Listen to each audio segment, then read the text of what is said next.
Sam Allardyce threatens legal action against FA for not backing him after sting operation cost him England job. Sam Allardyce has threatened legal action against the Football Association action over its response to the sting operation which cost him his dream job as England boss. The 63-year-old left his post by mutual consent after just 67 days in September 2016 following a Daily Telegraph investigation into corruption in football. In a statement released on Wednesday evening, Allardyce hit out after the independent press standards organization, IPSO, upheld in part a complaint over claims he had offered advice on how to circumvent FA and FIFA rules on third-party ownership of players.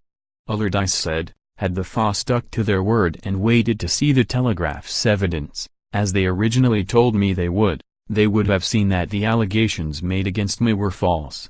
It was of course the allegations about third-party ownership that the FA stated were the reasons for my leaving. It was clear that those that I was dealing with were more concerned with their own image than getting to the truth of what had occurred. I will consider my position in this regard with my lawyers. Allardyce took charge of the national team for just a single game, a 1-0 World Cup qualifying victory in Slovakia, but was handed a route back into football in December 2016 by Crystal Palace. He said, I waited many years to be England manager and believe I would have made a success of the position. It took me a long while to recover from the disappointment of losing the position I'd worked so hard for because of stories that I knew were false. I was very lucky that first Crystal Palace and then Everton gave me the chance to rebuild my reputation and enjoy the game again. I wish Gareth Southgate all the best with the England position and he has shown that he is more than capable. There are some great players in the England setup and I hope they are not let down by the administrators. The Telegraph acknowledged the IPSO decision in a correction printed in Thursday's edition of the paper.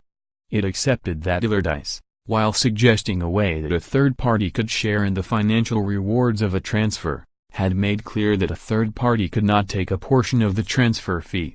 The Telegraph also accepted that Allardyce had not entered into negotiations to be paid to give advice on third-party ownership, and admitted an inaccurate claim was made that Mr. Allardyce had briefed on breaking the rules.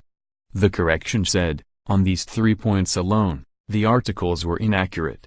This correction has been published following a complaint upheld in part by the Independent Press Standards Organization. An article in Thursday's edition of the Telegraph also stated, on the major issues raised by Mr. Allardyce, IPSO found for the Telegraph.